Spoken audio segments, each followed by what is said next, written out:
अजान पड़ के यहाँ गेट में अजान पड़ के मैं यहाँ से 2 लड़के पहले ही खड़े थे पुलिस वाले, तो उन्होंने कहा भाई अजान नहीं हो गया। मैं कहा अजान तो होने वाली है अभी। तो मैंने अजान पढ़ दी जाके। तो मैं जैसा अजान पढ़ के यहाँ गल्ला रख रहा था, तो आते ही उसने पता नहीं उन्होंने पुलिस वालों ने उन्होंने फोन करके यहाँ बुलाया। तो जब भी 3-4 और आ लिया दरोगा आ लिया। तो यहाँ क्या अल्लाह अजान की परमिशन किसने दी? मगर अजान से पहले से हो रही, पहले माइक पे हमारे होते और माइक लगे थे, हमने उतार लिया उनके कहने से ही। फिर एक माइक की इजाजत दी थी और परमिशन भी हमारे एक पे ही है। तो उन्होंने कह लिया परमिशन कहाँ है? मगर ये लग रही। तो उन्होंने परमिशन उखाड़ के फेंक दी। तो कह रहे थे पिछवाड़े में घुसाड़ दूंगा तो परमिशन को भी तुम्हारी। अच्छा, आपको ये कहा कि आपकी परमिशन को आपके पिछवाड़े में घुसा दूंगा? जी जी, उन्होंने दीवान ने। और वहां से जाके थाने में मुझे सुबह ही उन्होंने जाके जब ये हमारे साथ ही अंदर गए नमाज के बाद, तो वहां से उनसे पहले कह रहा कि अल्लाह का अगर अजान पढ़ दी हो तो पाकिस्तान भेजाओ, तुम यहाँ तुम्हारा कोई काम नहीं है। दरोगा ने कही ये बात उसने, जिसने मेरे बजाय आया सी। और यहाँ मेरे मारपीट की साथ में और मारा भी। देखो चोट लग रही है, देखो निशान है, ये रहा पैर में लग रही निशान, देखो पैर में। और वीडियो कैमरे लगे हुए हैं बाहर भी। मोटरसाइकिल पे उखाड़ के मेरे से 2 मुक्के यहाँ मारे। देखो अब तक दर्द है, चेक एक्सरा करा लो। कई बार रिपोर्ट करा गए इनकी जांच हुई।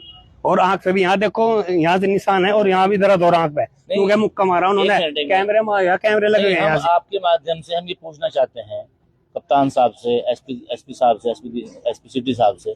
अभी हम लोग उनसे मिले हैं। उन्होंने ये कहा है कि हम जांच कर रहे हैं। अब इससे बड़ी जांच और क्या हो सकती है बताओ? एक दरोगा, एक जिम्मेदार और गाली उसने अपनी माँ को यहाँ लाओ, तुम्हारे घाघरा उठा के तुम्हारी माँ के दरोगा भी चढ़ेगा और हम भी चढ़ेंगे सारे। ये बात कही उन्होंने, इतनी बुरी बात कही उन्होंने। साले का था जिक्र। आप घबराओ नहीं, आप घबराओ नहीं। तो भाई लोगों, आपने ये वीडियो देखी और किस कदर दर्दनाक ये वीडियो है। तो ये इस पुलिस प्रशासन से यही सवाल पूछना चाहेंगे कि पुलिस प्रशासन भी कानून से चल रहा है या फिर अपने हिसाब से चल रहा है? क्योंकि कानून वाली बात तो इसमें कुछ दिख ही नहीं रही। वीडियो सीसीटीवी कैमरे की जो वीडियो आई है वो साफ साफ दिखाई दे रहा है क्या क्या हरकतें की गई हैं इमाम साहब के साथ में, और क्या क्या एक ही वर्ग के लोगों को देश में परेशान किया जा रहा है। तो भाई काम वो करो, मोहब्बत बांटने वाले, नफरत को खत्म करो। और नफरत खत्म ही कहाँ से होगी भाई? नफरत का तो रोकने का कोई सवाल ही नहीं है। दिन ब दिन नए से नए काम निकल कर आ रहे हैं नफरत बढ़ाने के लिए। भाई मत करो कुछ भी ऐसा, भाईचारा बना कर रखो। और आपकी राय क्या है कमेंट में जरूर दें। और भाई इन इमाम साहब को इंसाफ मिलना चाहिए, समझ गए ना? बिना गलती के कोई भी मारेगा, चाहे वो अधिकारी हो या कोई हो। कानून तो सबके लिए है ना, हर व्यक्ति के लिए कानून है।